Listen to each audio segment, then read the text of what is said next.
तीसरा अध्याय श्लोक संख्या 4 श्री भगवान कहते हैं,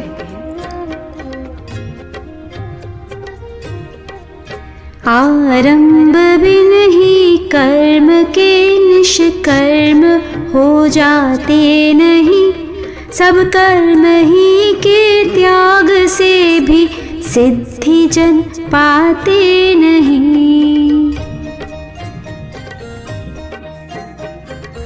प्रत्येक कर्म का फल इच्छित या अनिच्छित अवश्य होता है।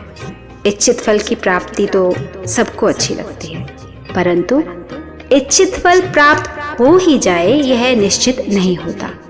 इसके विपरीत हर एक कर्म करने में परिश्रम, धन का खर्च, शारीरिक और मानसिक कष्ट, इन सब से बचा नहीं जा सकता। ना चाहते हुए भी इन्हें तो सहन करना ही पड़ता है। इच्छित फल के मिलने में संदेह हो तो कभी कभी मन में यह भाव आ जाता है कि कर्तव्य मानते हुए भी यदि कर्म किया ही ना जाए तो इस प्रकार के कष्टों से कदाचित मुक्ति मिल जाए।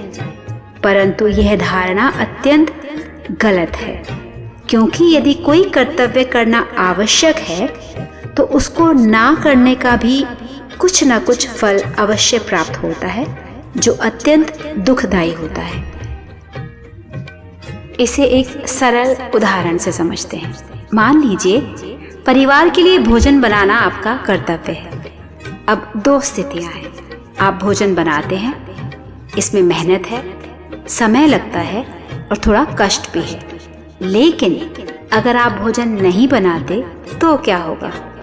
शरीर को भोजन नहीं मिलेगा, भूख लगेगी और कष्ट और बढ़ जाएगा। इसलिए स्पष्ट है, कर्तव्य से बचने पर कष्ट खत्म नहीं होता बल्कि बढ़ जाता है। दूसरी गलती, कुछ लोग यह सोचते हैं कि हम सब कुछ छोड़ देंगे तभी शांति मिलेगी।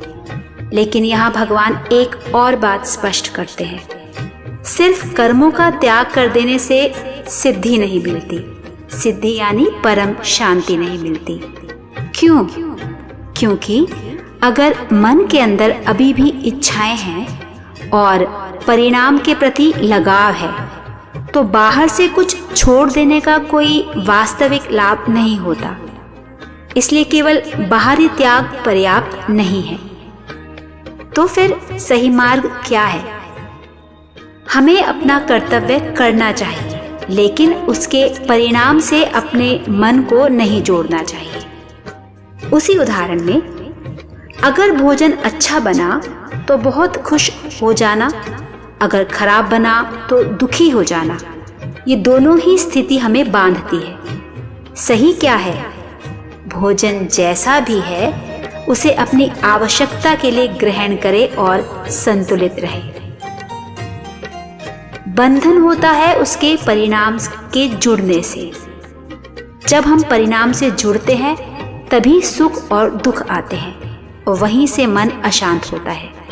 लेकिन जब हम केवल अपने कर्तव्य पर ध्यान देते हैं तो मन धीरे धीरे शांत होने लगता है। अगर हम अपने जीवन में ध्यान से देखें तो हम पाएंगे कि हमारी अधिकतर परेशानी काम की वजह से नहीं होती, बल्कि उस काम से जुड़ी हमारी अपेक्षाओं की वजह से होती है। जब हम हर परिणाम को अपने अनुसार चाहते हैं तभी निराशा और तनाव पैदा होता है। लेकिन जब हम यह समझ लेते हैं कि हमारा अधिकार केवल कर्तव्य पर है, परिणाम पर नहीं, तो धीरे धीरे मन हल्का होने लगता है। और जब मन हल्का होता है तभी सच्ची शांति का अनुभव होता है। इसलिए जीवन में बदलाव लाने के लिए हमें कर्म छोड़ने को नहीं, बल्कि अपने दृष्टिकोण को बदलने की आवश्यकता है।